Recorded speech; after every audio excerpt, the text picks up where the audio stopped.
नमस्कार स्टूडेंट्स, पिछले वीडियो में हमने microbiology minor first year lecture first का पहला भाग पढ़ा था, जहां हमने माइक्रोबायोलॉजी का परिचय और कुछ बेसिक कॉन्सेप्ट्स डिस्कस किए थे, जिसमें हमने भारतीय पारंपरिक ज्ञान के कुछ 4 पॉइंट डिस्कस किए थे।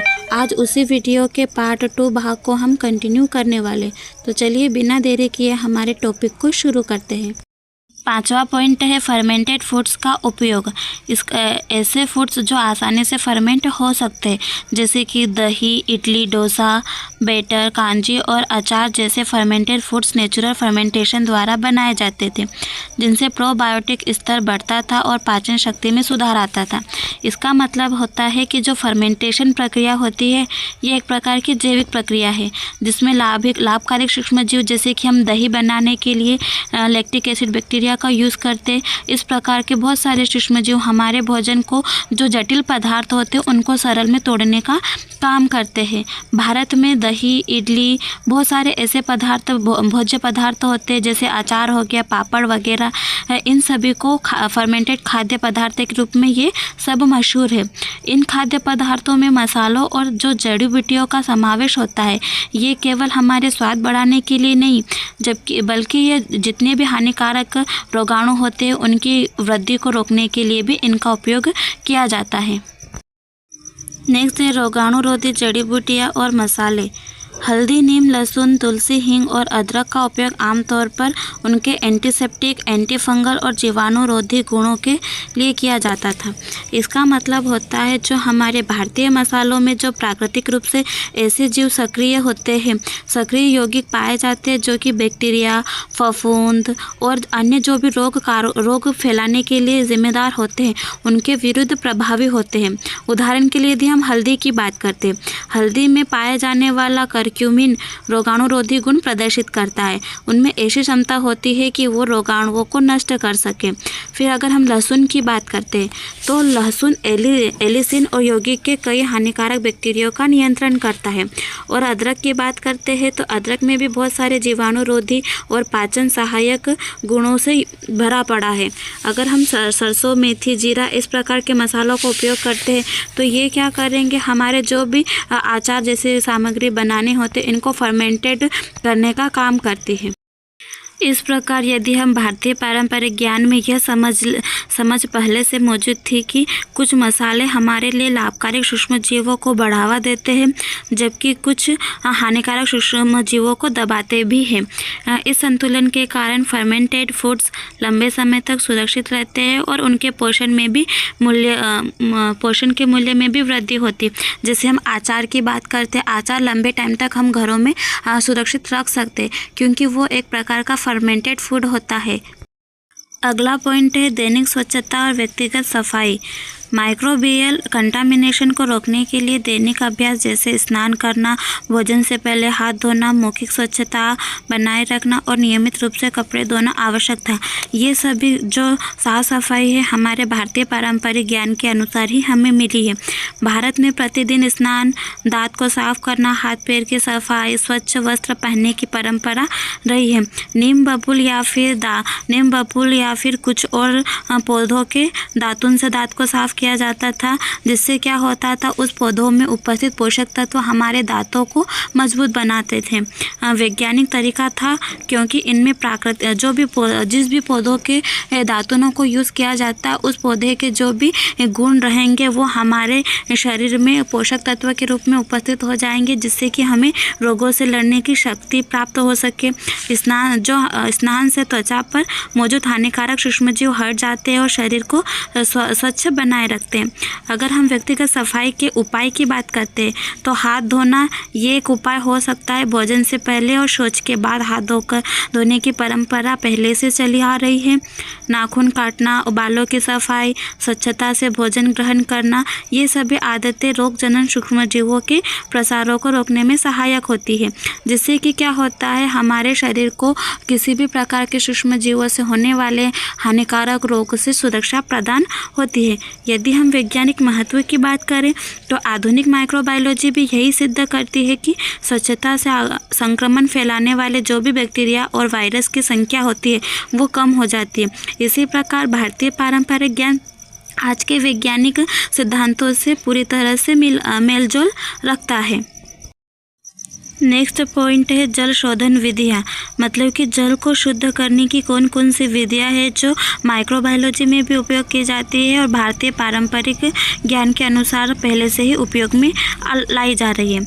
जल शोधन के तरीकों में तांबे के बर्तन का उपयोग, उबालना, सूर्य के प्रकाश में रखना, सूर्य तपना और शुद्धिकरण जड़ी बूटियाँ शामिल हैं जो बैक्टीरिया और परजीवों के विरुद्ध प्रभावी है। जैसे कि पारंपरिक जल शोधन विधियाँ होती है। अगर हम उबालने की बात करते हैं तो यदि जल को उबाला जाता है, उबालने से क्या होगा, जल में उपस्थित जो भी सूक्ष्म जीव रहेंगे वो नष्ट हो जाएंगे। और सूर्य के प्रकाश में रखने से क्या होगा, सूर्य की जो भी किरणें रहेगी वो रोगाणुओं का नाश कर देते हैं। तांबे के बर्तन में जो जल रखा जाता है या संग्रहित किया जाता है, तांबे में प्राकृतिक रोगाणुरोधी गुण होते हैं, रोगाणुओं से लड़ने की कुछ क्षमता पाई जाती है। बीज और जड़ी बूटियों का अगर हम प्रयोग करते हैं जैसे कि कत्था, तुलसी, नीम। भारतीय पारंपरिक जल शोधन विधियाँ सरल और प्रभावी है और वैज्ञानिक भी है। आज के समय में ये तरीके भी ग्रामीण और शहरी दोनों क्षेत्रों में उपयोगी सिद्ध हो रहे हैं। सभी लोग इन विधियों का ही उपयोग कर रहे हैं अपने जलों को स्वच्छ और स्वस्थ बनाने के लिए, ताकि उनमें उपस्थित जो भी बैक्टीरिया या वायरस हो आसानी से किल हो जाए। नेक्स्ट पॉइंट है रोग प्रसार के प्रति मौसमी जागरूकता, ऋतुचर्या। प्राचीन ग्रंथों में सुझाव दिया गया है कि बीमारियों से बचाव के लिए भोजन, वस्त्र और आदतों को मौसम के अनुसार समायोजित किया जाना चाहिए, जो इस समझ को दर्शाता है कि पर्यावरण सूक्ष्मजीवी रोगों को कैसे प्रभावित करता है। कहने का मतलब है कि जो हमारा भारतीय पारंपरिक ज्ञान है वो मौसमी जागरूकता को भी फैलाता है। जैसे गर्मी, वर्षा और शीत ऋतु में अलग अलग प्रकार के संक्रमण फैलते हैं, इसीलिए भारतीय समाज में खान पान, कपड़े पहनने और दिनचर्या को मौसम के अनुसार ढालने की परंपरा को विकसित किया गया है। जैसे वर्षा ऋतु में हल्का और सुपाच्य भोजन करना चाहिए, शीत ऋतु में पौष्टिक आहार लेने की सलाह दी जाती है। और इससे क्यों दी जाती है, ताकि जो भी हमारे शरीर में रोग प्रतिरोधक क्षमता होती है इन भोजन के कारण उनकी वृद्धि हो सके और जन स्वास्थ्य को सुरक्षित रखा जाए। इसीलिए हमारे भारतीय पारंपरिक ज्ञान के अनुसार चलते आ रहा है और आज माइक्रोबायोलॉजी के क्षेत्र में भी इसको उपयोग में लाया जा रहा है। तो माइक्रोबायोलॉजी पूर्णतः हमारे भारतीय पारंपरिक ज्ञान पर ही आधारित है। नेक्स्ट पॉइंट है समग्र उपचार दृष्टिकोण। आयुर्वेद में आहार विकल्पों, जीवन शैली में बदलाव, डिटॉक्सिफिकेशन, पंचकर्म और औषधीय जड़ी बूटियों के उपयोग के माध्यम से रोगों का उपचार किया जाता था और बिना किसी कृत्रिम औषधि के सूक्ष्म जीव असंतुलन को दूर किया जाता था। कहने का मतलब है कि भारतीय पारंपरिक चिकित्सा पद्धति का अगर हम बात करते हैं तो जिसमें शरीर, मन और आत्मा को इकाई माना जाता है। क्या होता है, आयुर्वेद के अनुसार जो रोग केवल शरीर को असंतुलित नहीं करते बल्कि हमारी जो मानसिक स्थिति होती है, भावनात्मक स्थिति होती है, इनका भी असंतुलन बन जाता है हमारे शरीर में। इस दृष्टिकोण से जो हम भोजन ग्रहण करते हैं, योग, प्राणायाम, ध्यान और जो औषधियाँ, जड़ी बूटियों और सकारात्मक जीवन शैलियों को उपचार का एक हिस्सा माना जाता है। इसका जो लक्ष्य है या फिर उद्देश्य कह लो, केवल रोग का इलाज करना नहीं है बल्कि व्यक्ति के संपूर्ण स्वास्थ्य को संतुलित बनाए रखने का लक्ष्य होता है। नेक्स्ट पॉइंट है ऋषियों और मुनियों का योगदान। कण्व, यमदग्नि, अत्रि और अगस्त्य जैसे ऋषियों ने आध्यात्मिक प्रथाओं को स्वास्थ्य से जोड़ते हुए प्रारंभिक चिकित्सा और सूक्ष्मजीवी ज्ञान को संरक्षित और उन्नत करने में महत्वपूर्ण भूमिका निभाई है। भारतीय पारंपरिक ज्ञान के विकास में यदि हम ऋषियों और मुनियों का अत्यंत महत्वपूर्ण योगदान रहा है, इसको विकसित करने के लिए या फिर इसको उजागर करने के लिए चरक, सुश्रुत, धन्वंतरि जैसे कई महान ऋषियों ने इसको स्वास्थ्य के क्षेत्र में या फिर चिकित्सा के क्षेत्र में आगे बढ़ाया है और जीव विज्ञान में इसका बहुत ही महत्व रखा गया है। चरक संहिता जो है जिसमें क्या होता है, रोगों की रोकथाम, उपचार का एक वैज्ञानिक ढंग से पूरा वर्णन बताया गया है। और अगर हम सुश्रुत संहिता की बात करते हैं तो सुश्रुत संहिता में शल्य चिकित्सा मतलब कि सर्जरी किस प्रकार से की जानी है इस पर ज्ञान दिया गया। इन ऋषियों ने प्रकृति के साथ अपना तालमेल बिठाकर स्वास्थ्य को बनाए रखने के लिए कुछ सिद्धांत भी विकसित किए थे जो आज भी उपयोग किए जा रहे। इन्हीं सिद्धांत के बेसिस पर हमारे जो आधुनिक मेडिकल यूनिवर्सिटी वगैरह है, ये सभी जो पुराने ग्रंथों में लिखित विधियाँ है इनका ही मॉडिफिकेशन करके नए रूप में इनका ही उपयोग कर रही है। नेक्स्ट है निवारक स्वास्थ्य उपाय। स्वस्थ व्रत माइक्रोबियल इन्फेक्शन को रोकने और संतुलन रखने के लिए ऑयल पुलिंग, नस्य नर्जल ऑयलिंग और हर्बल धूपन जैसी प्रथाओं का उपयोग किया जाता था।